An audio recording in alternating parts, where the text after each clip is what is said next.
ሐዋርያት አጠቃላይ ስንት ናቸው? ስንት ይቀራሉ?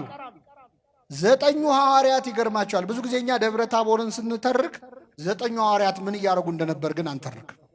እዛ ብርሃን እየበራ ደስ ሲላቸው 9 ሐዋርያት ችግር ውስጥ ነበሩ። በጣም ከፍተኛ ችግር ውስጥ ነበሩ። ምንድነው ችግራቸው?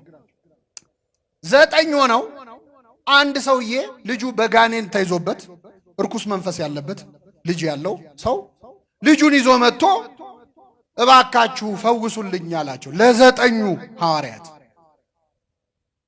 የሚገርማችሁ ይህንን ጋኔን 9 ሐዋርያት በዚህ ቢሉት በዚያ ቢሉት ውጣ ቢሉት ምን ቢሉት አልወጣም ማለት። ስንት ሆነው እምቢ አላቸው? 9 ሆነው ውርደት አሱ። ደግሞ ጋኔኑ እንዴት አይነት ክፉ! መቼስ ጥሩ ጋኔል የለም፣ ግን ይሄ ጋኔል ደግሞ በጣም ክፉ ነው።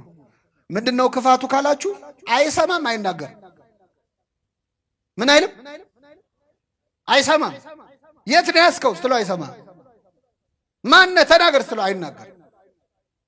ደንቆሮና ዲዳ የሆነ ጋኔን ለ9 ወዲህ ቢሉት ወዲያ ቢሉት እምቢ አለ።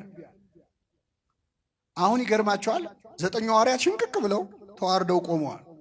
አሁን ምዕመናን እዚህ ቀራንዮ መድኃኔዓለም አንድ ሰው ልጁ ርኩስ መንፈስ ይዞት እዚህ መጥቶ የዚህ ደብር መደበኛ ካህናት 9 ካህናት ወጥተው ውጣ ቢሉት ጋኔሉ እምቢ ቢል ምንድነው የምትሉት? ዘንድሮ እኮ ቄስ የለም አይደለም? ምን አባት የለም እኮ ነው የምትሉት። እና ህዝቡ በቃ መታዘብ ጀመረ። ጸሐፍት ፈሪሳን ደግሞ ደስ አላቸው። ድሮም ጋኔን ማውጣታቸው ነበር ትንሽ ያስከበራቸው ሐዋርያቱን። እምቢ ሲል መሳቅ ያደረጓቸው። 9 ሐዋርያት ተሸማቀቁ። ይሄ ሲሆን ጴጥሮስ ዮሐንስና ያዕቆብ ከጌታ ጋር ደብረ ታቦር ላይ ናቸው። ጴጥሮስ ምን ይላል? ጌታ ሆይ በዚህ መሆን ለኛ መልካም ነው። እዛ ወንድሞች ይጨነቃሉ፣ አንተ በዚህ መሆን ለኛ መልካም ነው ትላል። አንዳንደኛ ሲመቸን እኮ የሌላው ችግር አይታየም። አሁን ጌታ 3ቱን ሐዋርያት ይዞ ወረደ። ይህ ሰውዬ ሲወርድ ልጁ ይዞ ይህ ሰውዬ ቀረበ ወደ ክርስቶስ። ከኔ ጋር ናችሁ ምዕመናን? ጌታ ሆይ አለው፣ ልጄን እርኩስ መንፈስ ይዞታል። ከልጅነቱ ጀምሮ አብሮት ያደገ ጋኔን አለበት። ማታ ማታ ጨረቃ ስትወጣ በጨረቃ እያነሳ ይጥለዋል። ማታ ማታ አንዴ ወደ እሳት አንዴ ወደ ውሃ ይጥለዋል። ራሱ እንዲጎዳ ማለት ነው። እሳት ውስጥ ይጥለዋል፣ ውሃ ውስጥ ይጥለዋል። ካደገ ጀምሮ ከልጅነቱ አለቀቀውም ይሄ ጋኔን። ወደ ደቀ መዛሙርት አመጣሁት፣ ሊፈውሱት ግን አልቻሉም። ቢቻልህስ ልጄን ፈውስልኛል። ምን ቢልህስ? አይሰማም። አሁን ክርስቶስ ቢቻልህስ ይባላል።